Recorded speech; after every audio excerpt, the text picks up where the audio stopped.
The dull thud of dirt hitting the coffin echoed on the gloomy day. I stood there, observing as the minister uttered consoling words for those mourning. My daughter clutched my hand, her husband standing just behind us, offering support with his hand on my shoulder. Beside me stood my son and his girlfriend. At 49 years old, I never expected to be standing graveside burying my wife. I always believed deep down I would be the first to go. I thought that due to my work and the way I had lived my life, I would surely die before my wife, and that when I did, I'd be an old, old man. Now I felt old, ancient. After the funeral, there was the reception. Everyone coming up to me, telling me how sorry they were, how great she was, how wonderful we were, how young she was. Everything but what I needed to hear. We had been married over 20 years, 2 kids, both now off on their own. The youngest, my daughter, is married and about to have my first grandchild.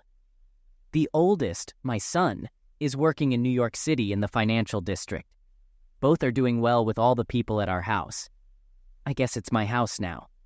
See, I'm having a hard time adjusting to this, being single. Everything for the last 20 years has been ours, not mine. Anyway, about 40 people were around talking and offering their support. I just wanted to be alone at the moment. Feeling quite fed up, I finally slipped out into the backyard and worked my way out the back gate, intending to take a short walk. As I closed the gate, someone drove up the alley and parked their car right next to where I was standing. How was I holding up? It was Marie, my wife's younger sister, the one person in the world I didn't want to see at the moment. It was partially Marie's fault that my loving wife was no longer here. If Marie had kept her interests to herself, Brenda would still be with me. I informed her that I was going for a walk, mentioning that everyone was inside and she had been talked about. I didn't smile, nor did I openly invite her. I just stated the facts as I saw them. I now wanted to be away from here for certain, and I was sure Marie would try to invite herself on my walk. I should have known better as she just brushed past me and went into the backyard. She had always been all about Marie. That's why when Marie had taken a sudden interest in Brenda's personal life, that I became suspicious. That was out of character for her younger sister in many ways. I sighed, glad to be free of her for the moment. There was a cloud hanging between us and a chasm that to me seemed insurmountable. Now, family or no, Marie was persona non gratis around me. It's a long story about what happened and how it all mushroomed into the funeral. Today, life goes on just like water in a river, always moving relentlessly onward. Okay, here's my story. This is the account of what unfolded in my life. Brenda and I crossed paths after college at her workplace, an insurance company where I went to renew my house and car policies, and she happened to be my assigned agent. Following our initial meeting, I found myself finding reasons to return, eventually summoning the courage to ask her out. After a few months of dating, we realized our deep love for each other and decided to get married. We had 2 children, and our marriage was full and wonderful. Up until 2 years ago, I never doubted my decision to marry Brenda. We were like 2 peas in a pod, incredibly compatible. Then Marie became intrigued by Brenda's life. I believe her intentions were well-meaning, thinking Brenda needed to expand and grow as a person striving to be better and more loving. You could see in Marie that she had been trying hard to assist Brenda with what she perceived as shortcomings. It all began with Wednesday night outings, expanding to include Fridays, as Vince noted. After a while, Marie started spending more time with Brenda than I did, taking advantage of Brenda's time when I would normally be at home. It soon became all about Marie. When it became a daily routine, I began to withdraw from Brenda every time I attempted to spend quality time with my wife. Marie always seemed to be present when I wanted Brenda to join me or when I planned to take Brenda out for dinner. What was once a communicative and open relationship soon became closed off and non-talkative. I couldn't express my feelings without Brenda becoming upset, accusing me of being harsh and unfair to her younger sister. If all I was going to do was upset my wife by attempting to be with her, then why bother? A few months after the growing girls' night out became a significant part of our lives, I could see that my marriage was in serious trouble. Yet, I couldn't talk to my wife about it without her becoming upset and defensive. So I did the worst thing I could have done. I gave up. I spent my time pursuing my interests, and Brenda began doing her own thing. On our rare nights at home together, we felt like 2 strangers living in the same house.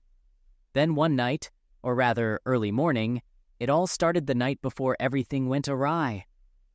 I was at home working in the garage on a project on a Friday night, while Brenda and Marie were out on their usual Friday night outing. They left the house around 6:30, and I found myself preparing my own dinner, increasingly eating in the garage. So I got dinner ready, took it out there, and listened to my boombox as I worked and ate. It was soothing. I worked until 11 and then went inside. I half expected Brenda to be in bed already, but I was somewhat surprised to find she wasn't even home yet. I noticed the light flashing on the phone, indicating a waiting message. The message mentioned that she was staying at Marie's for the night due to being out for a while and not being in a condition to drive home. The message also conveyed the intention to see me in the morning. I thought to myself, why bother? I never see you anymore anyway. Just move in with your sister and be happy. Update. Yeah, I'll confess, I was angry and envious. I felt a void when Marie developed a particular interest in her sister, and now I couldn't figure out how to reclaim my wife. I longed to be with Brenda, missing our conversations, laughter, and the gentle banter of a couple who knew each other confidentially. Recently, it seemed I also missed the playful moments we once shared.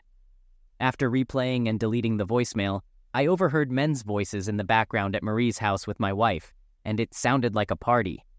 When I called after 9 rings, a man answered and mentioned it was my money, advising me not to waste it. I requested to speak to Brenda, but the man described her as being occupied and suggested calling back around noon the next day. He identified himself as her husband. Despite my insistence to speak to her, he abruptly hung up on me with a dismissive remark. Furious, I redialed multiple times over the next half hour, but nobody picked up. After trying 3 times and growing angrier, I finally had enough. Snatching my car keys, I left the house and drove to Marie's, finding nobody home.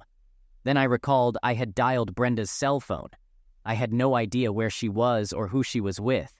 I didn't know if she was there willingly or if she had been abducted. I knew nothing. I drove home angrier than ever. Angry and scared, I went in and poured myself a drink. At some point, I concluded that Brenda was doing this willingly, and the police couldn't or wouldn't intervene for 24 hours.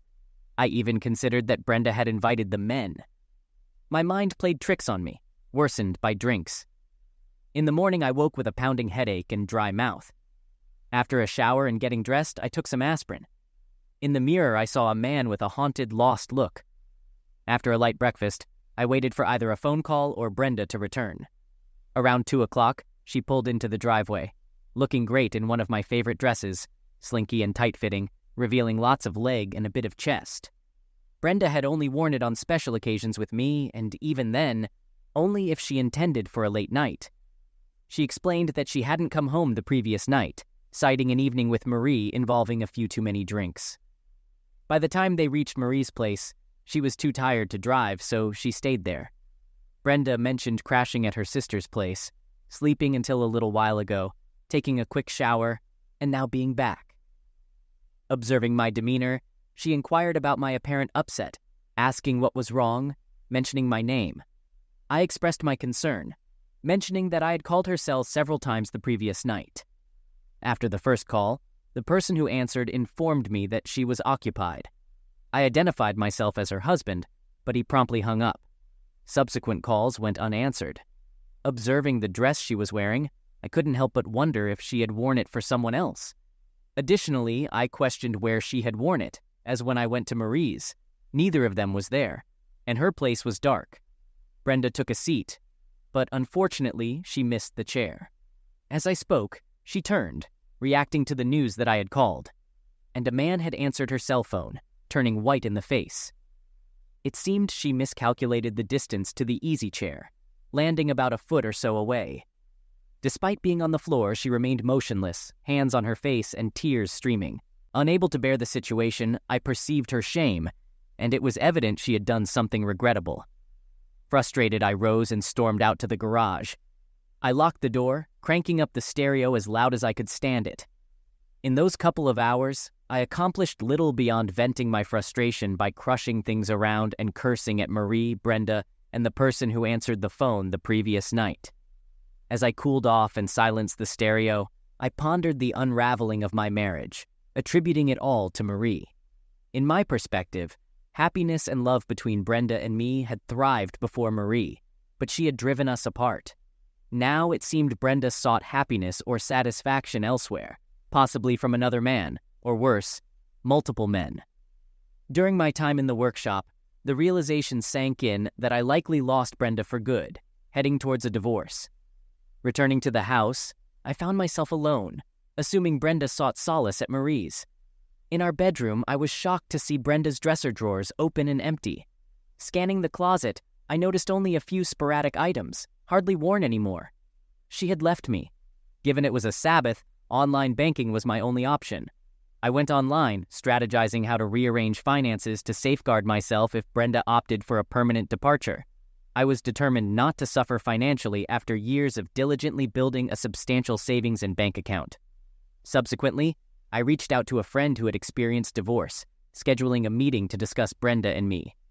I also informed our kids about the strained situation between their mom and me, clarifying that she might have moved out. When my daughter inquired about her whereabouts, I honestly admitted I didn't know. Update. A week passed, during which I immersed myself in work, attempting to divert my focus from the disarray of my deteriorating home life. Each night, I resorted to drinking and sleeping, rising just in time for a quick shower before returning to work. This marked 1 week since I had last seen my wife. I met up with my friend, and our conversation didn't yield much advice beyond what I already had a sense of. The primary suggestion was to safeguard my assets first, then address Brenda's intentions and actions. Throughout the entire week, Brenda remained silent, with no phone calls or visits to my workplace until Saturday night. I became convinced she had abandoned our relationship long before, now likely involved with another man. That night, I decided to call Marie's house. Marie was surprised to learn that Brenda wasn't home with me, assuming she was still upset and staying close to home. I informed her that she hadn't seen Brenda at all, expressing that it wasn't right. I suggested that what happened between us was because of her. Marie contested, stating that it was awful harsh and that I didn't mean that. I affirmed, expressing that I did mean it.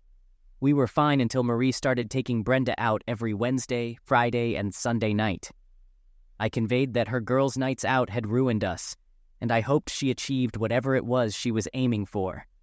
I mentioned that Brenda was gone, and I was sure we were about to get divorced. If she wasn't with Marie, she must be with that person who answered her phone last Friday night. Marie, surprised that I knew about last Friday night, disclosed that on Saturday afternoon, Brenda showed up at home in her wanna-get-laid dress, all freshly showered. She shared that she told Brenda about some strange guy answering her phone, and Brenda sat on the floor and cried. Later on, when Marie came in from the garage, Brenda had packed her things and left. Marie concluded by saying that her actions had cost me my wife and warned her not to come around me again. Despite her pleas not to hang up, my anger prevented me from listening. I just wanted to shut everything out. Her, Brenda, the other man, and life in general. The word furious didn't capture my feelings adequately. Simply hearing Marie on the phone reignited my rage. I was angry and lost, with my wife somewhere unknown, and no means of repairing our relationship. After a heated exchange over the phone, I slammed it down so forcefully that I broke the handset, adding the purchase of a new phone to my growing list of concerns. It took a while before I mustered the energy to get up and go to bed, realizing I had been sitting in the same spot where Brenda had collapsed on me not so long ago. By morning, I concluded that I had come out on the losing end and would have been better off staying up all night drinking. A dreary Sunday morning greeted me, and I was in no mood to deal with anyone. Around noon, I heard a car pull up in our front driveway, and looking out the window, I saw my son emerging. My son asked about what had happened around here, mentioning that Mom came to his place a week ago, upset and crying. She wouldn't talk to him about anything except that I was going to leave her. He inquired about what was going on. I informed him that we were having problems and that she left me. She packed her things and ran, and this was the first I knew where she was at all this time. He mentioned that Mom came to his place, adding that it was kind of embarrassing as he had a friend over, and she spent the night. He didn't know where Mom had been. He asked when she showed up at my place. I answered that it was on Sunday, after he called and talked to me. She refused to let me call him and talk to him. She wanted me to leave him alone for fear that he'd hunt her down. He questioned what was going on and if I was going to hurt her. I explained that I was tired. It had been a week of worry and stress like none I'd ever had before. Now my son had to drive over 300 miles on a Sunday to ask me what was going on and why his mom was at his place, refusing to let him talk to me. Last week she went out with Aunt Marie. Mom told me about that. She ended up missing your call, and somehow you got real angry about it. What got into you? Why would you do that? I explained that she missed my call, and that's what she told him, just that she missed my call. I shared that she mentioned someone else intercepted the call before she knew about it, and I got real mad at her. She was afraid, so she ran. He noted that she missed telling him some important details and asked me to tell him what happened. I recounted that last Friday night. Mom went out with Aunt Marie like clockwork. I was in the garage working on a few things for a while, came in about 11, and found Mom wasn't home yet. I saw she had left a message on the phone that I had missed, stating she had too much to drink and was going to stay at Marie's. My son acknowledged that Mom told him about the message part. He mentioned that when she left the message, he replayed it to ensure he understood it correctly, noting that I often did that. He replayed it and heard men's voices in the background, which worried him. So he called Mom's cell phone, it rang 9 times, and a strange guy picked up. He asked to speak to her, and the guy told him she was tied up at the moment and to call back tomorrow afternoon. He identified himself as her husband, but the guy hung up after telling him to duck off. I responded, realizing that Mom had sugarcoated that part. He asked if Mom cheated on me, and I admitted that I wasn't sure what happened. She left before we talked about it, but she seemed guilty about something. I hadn't spoken to her since Saturday afternoon. He suggested that we needed to talk to each other, proposing that we come over to his place to discuss things. He assured us that he and his new girlfriend would be there to support us. I agreed to talk, and he emphasized that we should come as we are, without weapons. He recognized my anger, but urged us to work things out and not let this situation fester. He offered to follow me home, and I considered riding with him in case things didn't work out at his place. He assured me that he would make sure I got home okay. During the drive to my son's place, I realized that I still had some love for Brenda, even if she had cheated on me. I think that right at that moment I was willing to try to work things out with her. When we got to Mark's place, he parked and we went inside. His girlfriend was sitting with Brenda, and when I walked in, they both got up, looking nervous. She greeted me, asking how I had been. I felt the anger boiling inside me. Without checking myself, I began to blow up, barely managing to curtail my anger in time. I yelled at her, accusing her of cheating, and saw her shrinking from me. I had to pause and catch myself, apologizing for my outburst. I admitted that I had been okay, drinking a bit too much lately and feeling confused about things. She looked pale and nervous. The woman I loved, the woman I had spent the better part of my life with, was afraid of me. That hurt me. Deep inside, my heart was breaking. I loved her still, and she was afraid of me. I wondered if we could patch things up when a young woman, presumably the guest, interjected, introducing herself as Jill. She expressed a wish that we could have met under better circumstances.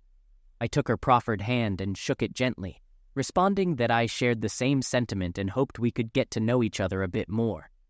Although Mark hadn't mentioned seeing anyone yet, I glanced knowingly at him, conveying a slight reprimand in my eyes. Jill urged us to talk while she and Mark would be in the other room, ready to intervene if things got difficult. They emphasized the need for us to keep our cool due to the thin walls and floors in the apartment building.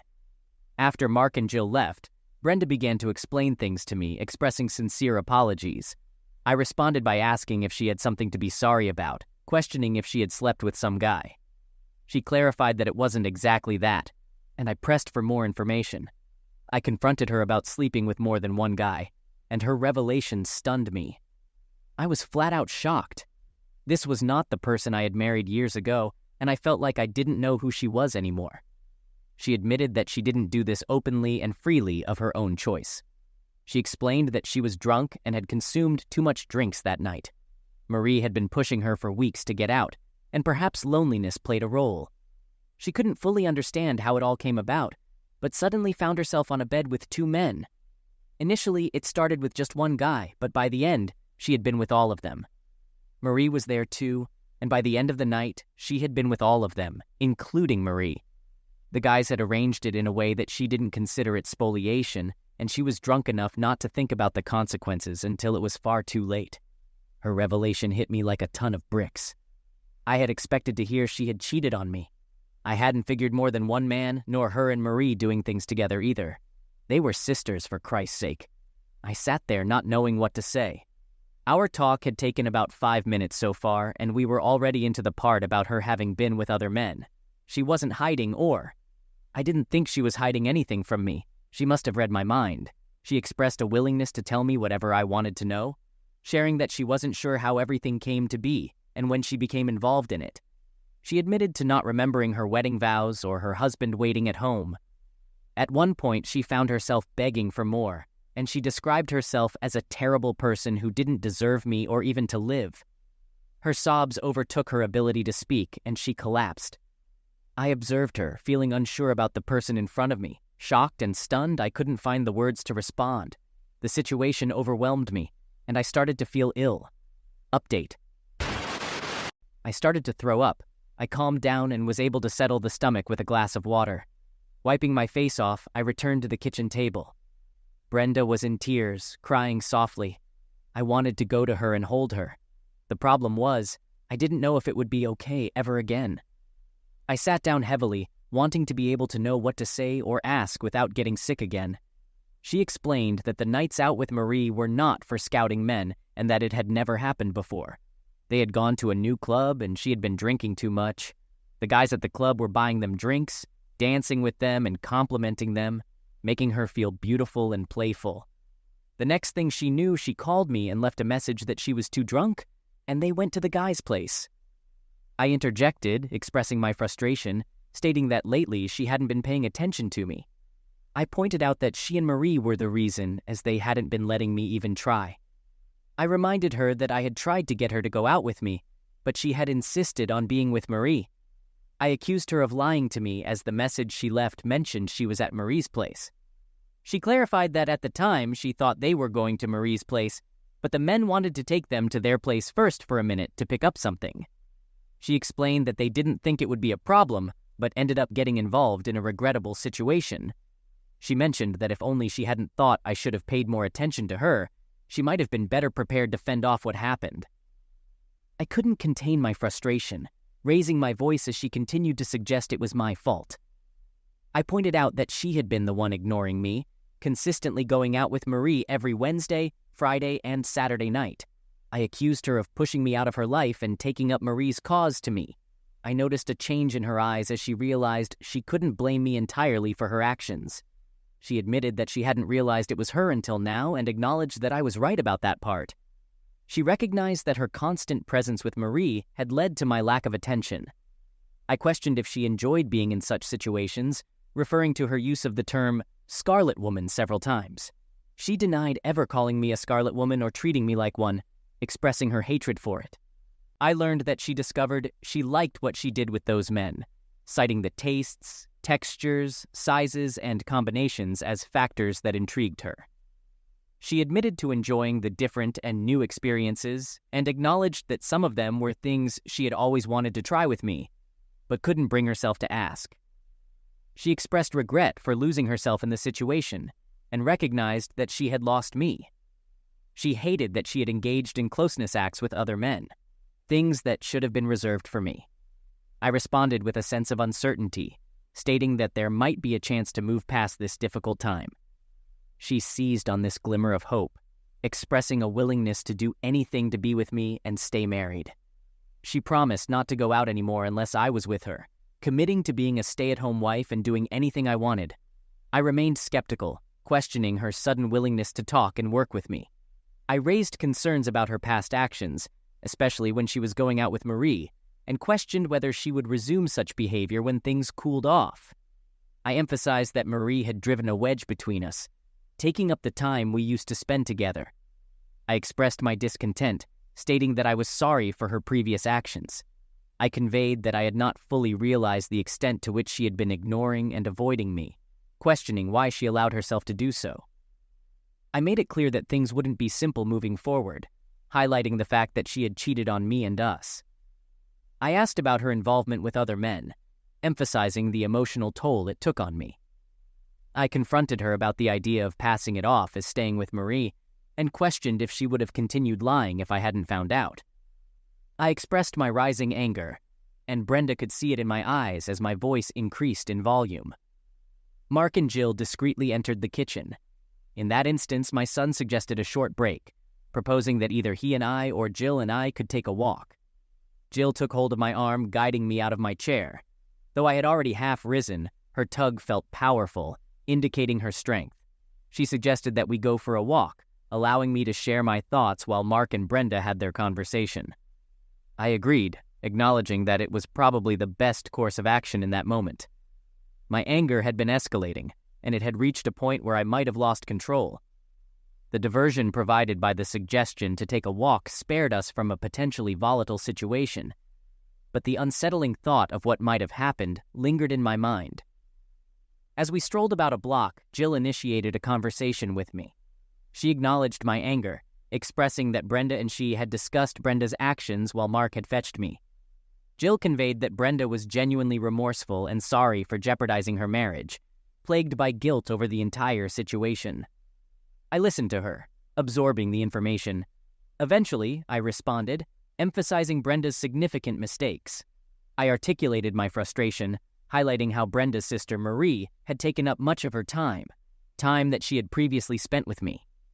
The revelation of their involvement in a drunken encounter fueled my resentment, and I expressed a deep sense of hatred at that moment, unsure whether I would ever overcome it.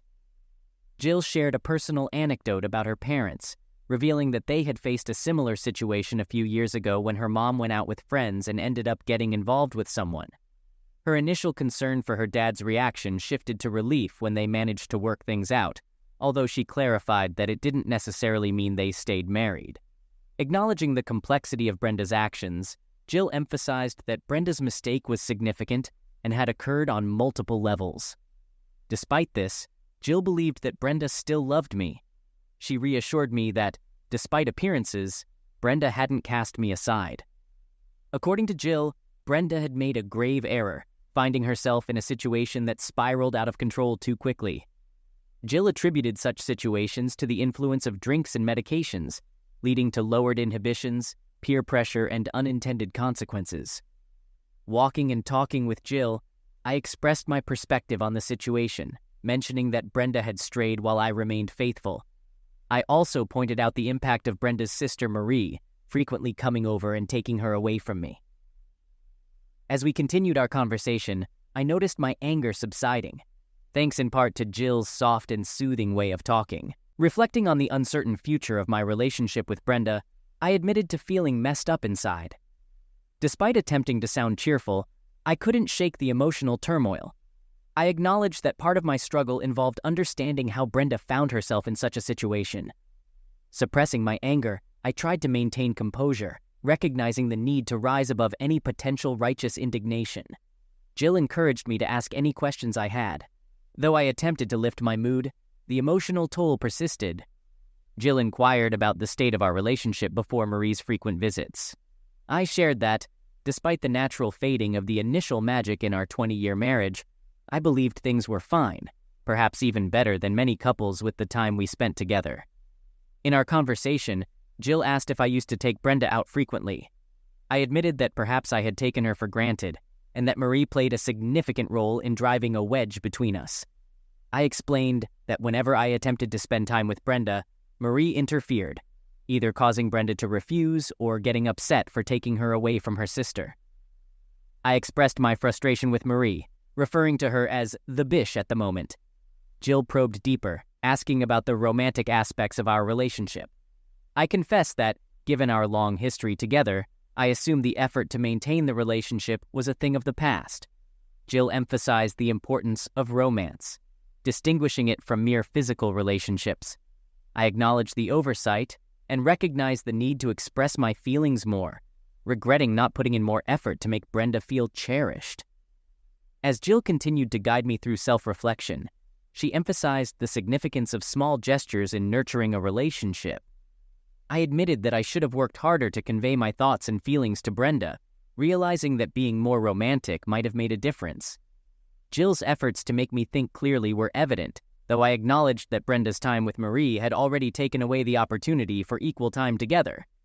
Jill pointed out that some of the biggest fights in our marriage revolved around Brenda and Marie's girls' nights out, emphasizing that Brenda seemed more focused on her sister than on our relationship. She suggested that our drift apart was noticeable, and while acknowledging Brenda's wrongdoing, she also hinted that better communication and understanding might have prevented the situation. I expressed frustration, wondering if Jill was taking Brenda's side, but she assured me that it wasn't about blame. Jill acknowledged that Brenda needed something she wasn't getting from me, and if we had addressed those issues earlier, it might have averted the crisis. I defended my efforts, stating that I never considered cheating despite my frustrations with Brenda's time spent with Marie. Jill urged me to talk to Brenda directly, advising a calm and direct approach. She reminded me that Mark thought highly of me and emphasized that divorce might not be the solution. Encouraging open communication, Jill suggested that resolving our issues through conversation could rekindle our love and help us move past the recent challenges. Update.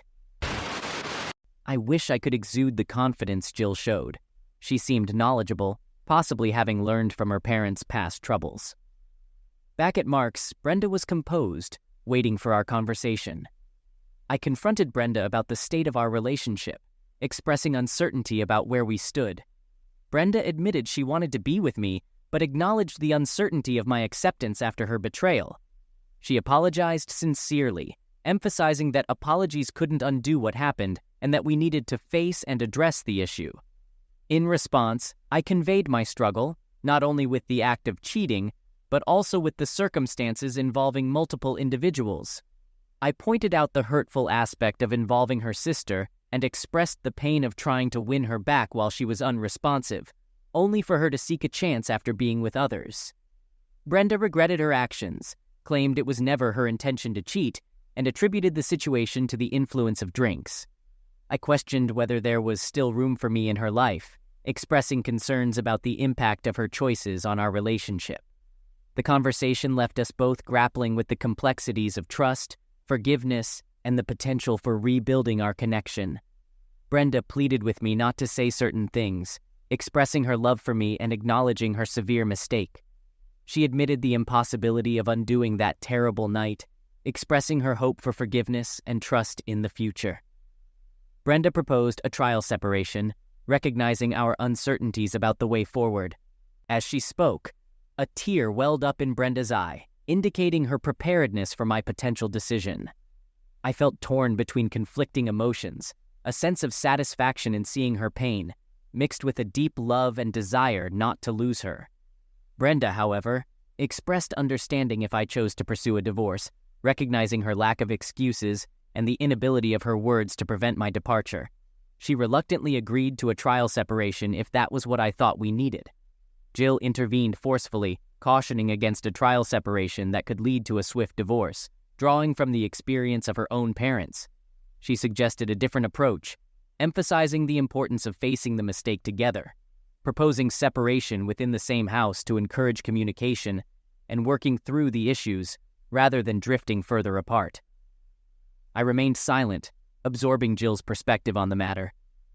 The authority in her voice resonated with some truth to me. I acknowledged that what she said was reasonable, but what about those thoughts of mine and my pleasure in Brenda's pain? I looked at Brenda and contemplated for a bit. Could I let her into my house again? Could I resist the urge to kick or hurt her over the next weeks or months? Could I ever learn to cope with all that had happened? Jill's voice broke the silence, addressing me and my son, expressing concern about the situation. Mark joined in, questioning what was happening and awaiting a response. I acknowledged the pressure, expressing uncertainty about the safety of a trial separation considering my current anger. I admitted to feeling a significant amount of anger over the situation. Jill and Mark understood my emotions, and Jill emphasized the importance of being together to work through our issues, citing her parents' experience. She insisted that staying together and facing the challenges was the only way to find out if we could make it work. I contemplated Jill's words, pondering the realistic alternatives available to us. Expressing my doubts, I found it challenging to believe that being with Brenda and working through our issues was the right solution. The lingering anger I felt raised concerns about the potential for physical damage if we were together. I was aware of the toll our separation had taken on both of us over the past week, and I didn't want us to become another statistic in the grand scheme of life. Addressing Mark and Jill, I expressed my displeasure with feeling coerced into a decision. I made it clear that I wouldn't make such a crucial choice under duress. Instead, I requested Mark to take me to a motel for the time being, promising to communicate my decision the next morning after having some time to reflect on the situation. Update. When I returned the next morning in a cab, Brenda appeared to be still sitting in the same place, and Mark and Jill had noticeably more somber expressions on their faces than they had yesterday. It was evident that none of them had slept at all. I knew I had to give them my answer. I suggested to Brenda that she should return home, assuring her that I would make an effort not to damage her physically. However, I acknowledged the likelihood of occasional outbursts of anger. Emphasizing the need to be together to address our issues, I proposed a temporary arrangement where we would stay in separate bedrooms, physically apart, yet attempting to work through our challenges. I made it clear that I couldn't guarantee anything beyond that. Brenda sat there, tears running down her face. I could see she was happy about it, yet apprehensive too. She was thinking, what if I got violent or something? I could see it in her eyes. I probably had the same look in mine too. Trust goes a long way to dispelling that look. And the trust in our marriage was now long gone. It was going to be a long, hard road for a while. Brenda suggested counseling, a topic that had crossed my mind earlier when her nights out with Marie had already strained our relationship. I acknowledged the need for counseling, both individually and together, and agreed to initiate the process the next day. Brenda, in response, left the kitchen briefly and returned with suitcases in hand. My son Mark asked if we could go home, and I mentioned that my car was in a local parking garage. Mark volunteered to retrieve it, and Jill offered to drive. In the midst of this, Mark dropped a surprising bombshell. He had proposed to Jill last Saturday night, and she had accepted. I expressed my acceptance of Jill into the family and wished them happiness together, regardless of what happened between Brenda and me. We left together. It was a quiet, intense trip home. Though each of us was in deep thought, that whole next week went the same way. The tension kept building and building. Our first appointment together with the counselor was the following week, and I wasn't sure we'd make it. We did, but just barely. We made that first appointment, and the following ones, until one day, the counselor cut us loose on our own. We had spent the last 8 months going once a week together. Separate individual visits were interspersed between those. We worked it out, and while it was not easy, we managed to get around the whole nightmare in the end. One day, Brenda came home from the doctor, appearing troubled. I sensed that something serious was amiss, but she hesitated to disclose the news. Eventually, she took a solitary walk, and when she got back, she informed me in the living room. "Jeff, I have some bad news about me." I asked, "What?" knowing that she'd never cheat on me again. I also understood that she'd been bothered by something for quite some time now. Brenda had always been one that didn't like to talk about her issues with anyone, even doctors. She broke down crying, expressing, "I am sick, Jeff, real sick. They said that I have cancer." I learned that it started in her ovaries and had spread, and unfortunately they didn't catch it in time, as she left the statement unfinished. She conveyed, "They don't think I was numb for the second time in my life." I questioned what she meant. Brenda reassured me that we would fight, that this cancer could be beaten. There were treatments, and we would win this battle together. I shared my thoughts with her, mentioning that each thing I said seemed to bring more tears from Brenda. As time passed, I began to wonder if she was going to fight at all. She conveyed, "It's beyond fixing, Jeff. This appointment today was with a specialist that my doctor wanted me to see. He ran a few tests and made me wait for the results. He was about to cry when he told me the news." Brenda revealed that the cancer had spread to her lymph glands and liver, along with other parts of her body. There was concern it might have reached her head, and the mention of the MRI was distressing. Tearfully, she expressed, "Oh God, I don't want to die, Jeff. I don't. I love you." Regretfully, she admitted, "I wasted all that time with Marie and caused our troubles when I should have gone in to see the doctor way back then. It's my fault. I ignored some of the symptoms. It spread. I wanted to be there for Marie since I thought she needed me. It's too late now. I only have a few months. I am so sorry, Jeff. I expressed, Brenda, I'm the one that's sorry. What can I do for you? What can we do? She replied, just hold me, Jeff. Love me and hold me. That's all anyone can do for me now. I followed her request, holding her close. Forgotten were those days of anger and pain. We now faced new challenges, anger and pain brought by the dreaded cancer. Despite the time we were apart and Brenda had fallen, we had generally been a happy couple. I made an effort to maintain a positive and happy attitude around Brenda throughout the time she wasted away. At some point, we believed that some of the treatments might have been helping her, but later we discovered that was not the case. She outlasted the doctor's original estimate by a few months. Fortunately, she had her children and me by her side when she passed away. This is why I have issues with Marie. I question if I am being unfair, if I should forgive and forget. However, I find it difficult because Marie led my wife into a net of pain and suffering, causing us to lose precious time together, almost tearing us apart. Nearly a whole year was destroyed, a year that could have been spent loving each other, not struggling to overcome Brenda's one-night mistake. Additionally, there's the lingering question of whether that cancer could have been detected earlier. I don't know. I'll always wonder, though,